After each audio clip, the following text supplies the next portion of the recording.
Video शुरू हो गया।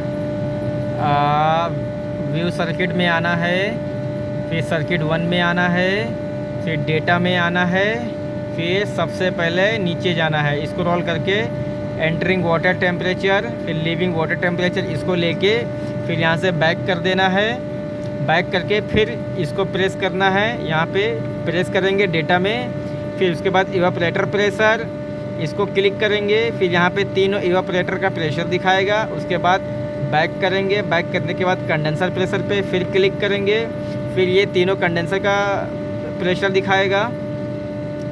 फिर इवापोरेटर सैचुरेशन टेम्परेचर, इसको क्लिक करेंगे, इसमें 3 रीडिंग आएंगी। उसके बाद फिर बैक करेंगे, फिर नीचे आएंगे कंडेंसर सैचुरेशन टेम्परेचर, फिर क्लिक करेंगे। फिर तीनों सर्किट आएंगी, तीनों सर्किट के टेम्परेचर डाउन करेंगे। फिर बैक करेंगे, बैक करने के बाद सक्शन टेम्परेचर पे क्लिक करेंगे, सक्शन टेम्परेचर तीनों का दिखाएगा। फिर बैक करेंगे, बैक करने के बाद फिर डिस्चार्ज टेम्परेचर, फिर यहाँ से क्लिक करेंगे, क्लिक करने के बाद तीनों रीडिंग आएंगे। फिर बैक करेंगे, उसके बाद सक्शन सुपर हीट, फिर क्लिक करेंगे, क्लिक करने के बाद तीनों सक्शन सुपर हीट दिखाएगा। फिर उसके बाद बैक करेंगे, बैक करने के बाद डिस्चार्ज सुपर हीट, फिर क्लिक करेंगे, फिर 3 रीडिंग लेंगे, फिर बैक करेंगे। उसके बाद इवापोरेटर अप्रोच, अप्रोच करने के लिए 3 रीडिंग आएंगी, 3 इवापोरेटर का।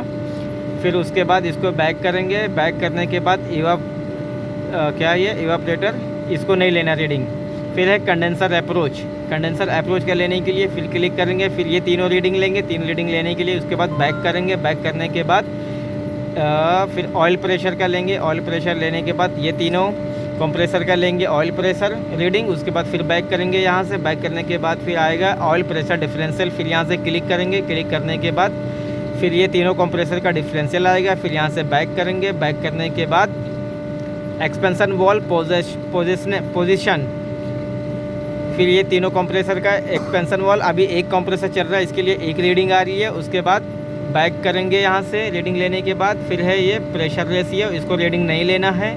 फिर इकोनोमाइज़र सोलेनाइड वॉल स्टेड है, फिर इसको यहाँ पे एंटर करेंगे। एंटर करने के बाद ये तीनों रीडिंग, अभी देखो इकोनोमाइज़र ऑफ कंडीशन में है बिकॉज लोड कम है। फिर इसके बाद यहाँ से बैक करेंगे, बैक करने के बाद ये इवापोरेटर लिविंग वाटर टेम्परेचर आ गया।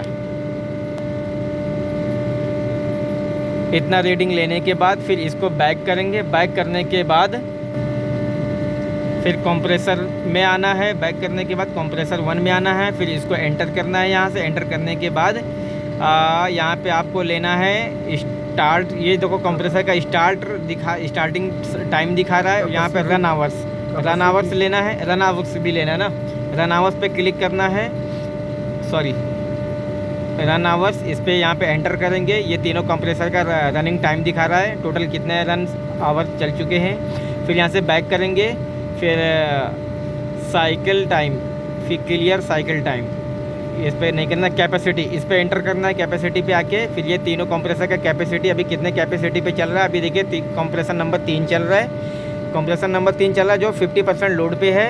ये तीनों कंप्रेसर का रीडिंग लेंगे। उसके बाद यहाँ से बैक करेंगे, बैक करने के बाद आपको फिर यहाँ से बैक करेंगे, बैक करने के बाद फिर बैक करेंगे, फिर बैक करेंगे 3 नंबर व्यू सेट यूनिट, फिर ऊपर आएंगे व्यू सेट यूनिट में, फिर यहाँ पे एंटर करेंगे। एंटर करने के बाद टेम्परेचर पे आएंगे, टेम्परेचर पे आने के बाद यहाँ पे एंटर करेंगे। एंटर करने के बाद फिर हम इसको स्क्रॉल ऐसे घुमा के इसको यहाँ पे एक्टिव सेट पॉइंट पे आएंगे। फिर यहाँ पे एंटर करेंगे, एंटर नहीं करेंगे सॉरी, फिर यहाँ पे सेट पॉइंट हमारा चिलर का दिखा रहा है 15 डिग्री सेल्सियस। फिर उसके बाद स्क्रॉल करेंगे, पुल और करेंगे आउटसाइड एयर, ये एम्बिएंट टेम्परेचर दिखा रहा है, एम्बिएंट टेम्परेचर हमारा 24.6 डिग्री सेल्सियस अभी है। टोटल हमें इतनी रीडिंग लेनी है, उसके बाद हमारा रीडिंग कंप्लीट हो जाता है। ठीक है, इस तरह से हमें रीडिंग लेना है।